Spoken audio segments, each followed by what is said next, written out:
चुनौती दे रहा था एक यूपी में,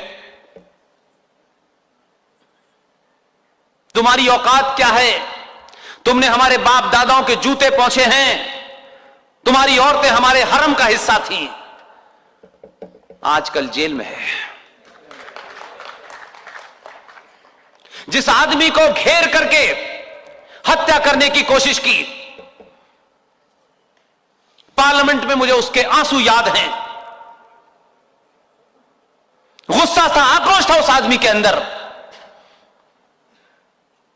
उसने अपनी बात पार्लियामेंट के सामने रखी कि मैं चुना हुआ एक सांसद हूं और सरकार मेरी हत्या करना चाहती है। कुछ लोग बहुत खुश हो रहे थे, देखा हमारे डर से इसके आंसू निकले। उत्तर प्रदेश में ऐसा भेजा है कि 16 करोड़ के आंसू निकल रहे हैं, सुबह शाम निकल रहे हैं। जो 5 वक्त की पढ़ते थे अब 15 वक्त की पढ़ रहे हैं, तब भी काम नहीं आ रही। जो अल्लाह से बगैर माइक के बात करते थे, अब सुबह शाम अजान दे दे के कह रहे हैं अल्लाह बचाओ। इसलिए मैंने कहा अत मत करो। 2002 तुमने अति की, यहीं से निकल के प्रधानमंत्री बना। इसलिए अगर अल्लाह के मानने वाले भी हो तो कम से कम हमसे झूठ बोलते हो समझ में आता है, अल्लाह से झूठ मत बोलो। इनको कुरान शरीफ चाहिए, इनको पर्सनल लॉ बोर्ड चाहिए, इनको सिविल कानून अलग से चाहिए, इनको निकाह हलाला की परमिशन चाहिए, इनके मजहब में कोई दखलंदाजी न दी जाए उसके लिए अलग से मुस्लिम पर्सनल लॉ बोर्ड चाहिए। सब ले लिया।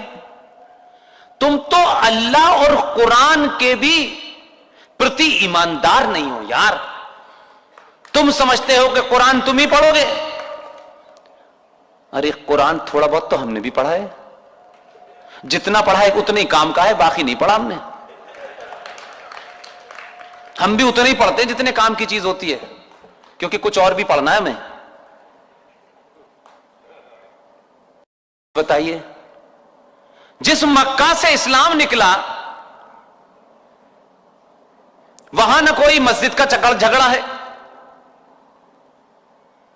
और कुरान के हिसाब से, इस्लाम के हिसाब से ये अपने आप को मक्का जहां मोहम्मद साहब पैदा हुए तो उससे बड़े अल्लाह मियां ये उनसे बड़े मुसलमान है। जहां प्रॉफिट मोहम्मद उस कम्युनिटी हॉल में नमाज पढ़ लिया करते थे, कभी कभी उसको सऊदी अरब ने बहुत पहले तोड़ के समतल कर दिया। सऊदी अरब में रोज मस्जिदें बनती हैं, रोज तोड़ दी जाती हैं कि इस्लाम में मस्जिद पवित्र स्थल नहीं है, सिर्फ एक नमाज पढ़ने की जगह है। जैसे रेस्टोरेंट एक खाना खाने की जगह है, जरूरत पड़ती है रेस्टोरेंट तोड़ दिया जाता है, दूसरी जगह बन जाता है। इसी तरीके से इस्लाम में यह कब्रों का कंसेप्ट नहीं है, नहीं है। ये झूठ और मक्कारी सिर्फ साउथ एशिया में चल रही है। ये कब्रिस्तान है, इसकी बाउंड्री बनाओ। पहले तो इस कब्र बनाना ही गैर इस्लामिक है। इस्लाम में जिन साहब की मौत हो जाती है, जो फौत हो जाते हैं, उनको जमीन में दफना दिया जाता है। उसके ऊपर किसी किस्म की एक भी ईंट रख करके अगर आपने उसी कब्र बनाई, वो हराम है। लेकिन भारत में, पाकिस्तान में, बांग्लादेश में ये एक एजेंडे के तहत है।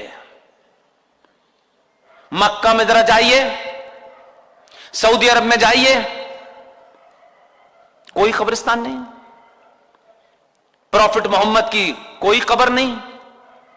कहां है कब्र? इसलिए झूठ बोल बोल के आपको डरा दिया है। और उत्तर प्रदेश की सरकार तो महान थी, पहले भगवान कृष्ण के वंशजों की थी। अब मुझे पता चला कि यदुवंशी जो होते हैं, अहीर जो होते हैं, वो भगवान कृष्ण के वंशज हैं। लेकिन राजनीति ने उन्हें मुलायम सिंह का और लालू का वंशज बना दिया। उसी मुलायम सिंह की सरकार में एक कानून पास हुआ कि जितने भी कब्रिस्तान हैं, हर कब्रिस्तान की बाउंड्री वॉल के लिए 400 करोड़ रुपया दिया जाएगा। अजीबोगरीब फैसला। अब क्योंकि आप जानते नहीं इसलिए बोलते नहीं थे। आजमगढ़ की सभा में मैंने बिल्कुल इसी तरीके से शांति से एक बात पूछी। पहली बात तो अकॉर्डिंग टू इस्लाम यह कब्रिस्तान नहीं हो सकता। दूसरी बात, कब्रिस्तान की बाउंड्री बनाने की जरूरत क्या है? जो उसमें सो रहा है वो सड़क पे आ नहीं सकता, सड़क वाले की उधर जाने की कोई ख्वाहिश नहीं है, तो ये काहे के लिए 400 करोड़ रुपया खर्च हो रहा है? लेकिन ये धंधा चल रहा है हमारे यहां, किसी भी तरह खुश करो। लिहाजा मैं आपसे सिर्फ एक ही बात कहने आया हूं कि आप इस बात को समझ लें कि राष्ट्र खतरे में है, देश खतरे में नहीं है। अभी आपने 712 के बाद भारत की धरती पर एक ऐसे राजा को बिठाया है जो राष्ट्र को बचाना जानता है। और जिस दिन भी एक एक बच्चा, 100 करोड़ सनातनी, करोड़ों साधु संत, प्रोफेसर रीडर, बहन बेटी मां, जिस दिन भी इस बात को समझ जाएंगे कि राष्ट्र को बचाने की जिम्मेदारी सरकारों की नहीं होती, मंदिरों को बचाने की जिम्मेदारी सरकार की नहीं होती, मेरी आस्थाओं की रक्षा करना सरकार की जिम्मेदारी नहीं होती। सरकार सड़क बनाती है, एयरपोर्ट बनाती है, कानून बनाती है, पुलिस काम करती है, आर्मी काम करती है, लेकिन राष्ट्र का निर्माण अपनी आस्थाएं, अपनी संस्कृति और अपने सरोकारों को राष्ट्र में रहने वाले राष्ट्रवादी बचाते हैं। इसलिए इस राष्ट्र को आपकी जरूरत है। मैंने कहा कि 2014 से पहले इस देश को जो चुनौतियां थीं उसका इलाज आपने ढूंढा और वो काम ठीक कर रहा है। इसलिए गुजरात में बम धमाका, कोयंबटूर में बम धमाका, दिल्ली के हाई कोर्ट के बाहर बम धमाका, बनारस में हनुमान जी के मंदिर के बाहर धमाका, ये जो धमाके चल चल करके पटना की रैली तक पहुंच रहे थे, कहां गए ये लोग? 2014 के बाद से मिल नहीं रहा। क्योंकि मैंने कहा कि आप ऊंच नीच, ब्राह्मण, ठाकुर, बनिया, आप इतने साल तक इससे एक्सपेरिमेंट करते रहे हैं। थोड़ी देर के लिए यार, आपको अगर अपनी जाति का घमंड भी है, दंभ भी है, तो अपनी जाति को अपने परिवार के अंदर शादी ब्याह कर्म कांड के लिए रखिए। घर की चौखट पार करने के बाद सिर्फ अपने आप को सनातनी समझिए।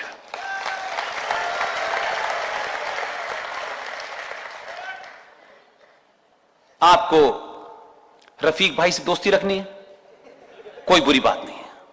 सिवैयां खाइए, दिल भर के खाइए, 3 बार गले मिलिए, कोई दिक्कत नहीं है। जरा उस आदमी से पूछिए, उस कमजोर आदमी से जो समाज में खड़ा हुआ है, वो आपके आचरण को देखता है। वो कहता है हजारों साल हो गए, आजाद भारत में भी मुझसे गले मिलने से ये कतराते हैं। जिन्होंने इनकी बहन बेटियों को लूटा, जिन्होंने जनेऊ मिलाकर के शाम को तुलवाया कि आज कितने जनेऊ लोगों को मारा गया, कितने ब्राह्मण मारे गए, ये उनसे गले मिलते हैं। मुझ पे हजारों अत्याचार किए, तब भी मैं हिंदू ही रहा। उस दलित के घर का 1 हफ्ते में 1 बार पानी जरूर पी के आइएगा, ये राष्ट्र बचेगा। मैं कोई राजनीतिक दल का आदमी नहीं हूं, कोई काट पाट का आदमी नहीं हूं। जिन्होंने आपकी रक्षा की, जो आपकी फ्रंट लाइन थे, आपने अपने गैर जरूरी दंभ भरने के कारण, इस तथाकथित झूठी शान के कारण इस जाति को समझ लिया कि ये जाति सब कुछ है। हिंदू सनातनी समाज जातियों में बटा है, जातियों में बटा है। ये कहने वाले लोग भी उनको समझाते नहीं हैं, वो भी चाहते हैं कि आप बटे रहें। मैं मानता हूं कि हिंदू सनातनी समाज के अंदर कुछ कमजोरियां आ गई हैं। वो जातियों में नहीं बटा है, वो पार्टियों में बटा है। और आप पार्टी की विचारधारा को ही सब कुछ समझते हैं। पार्टी आने जानी है, पार्टियों की क्या विचारधारा है, उनकी क्या विचारधारा है, उनके विचार में और आचार में कोई फर्क है? वो यहां थे तो राष्ट्रवादी थे, वहां चले गए तो कुछ और हो गए, वहां से यहां आ गए तो साधु हो गए, वहां से वहां चले गए तो क्रिमिनल हो गए। वो कोई फर्क पड़ता है उससे? और आप 100 करोड़ हैं तो आपसे किसी को डरने की जरूरत नहीं है। लेकिन 100 करोड़ लोगों को हर चलता फिरता, उठाई गिरा, चोर उचक्का, डकैत, बदमाश आपको चलते फिरते गाली देगा।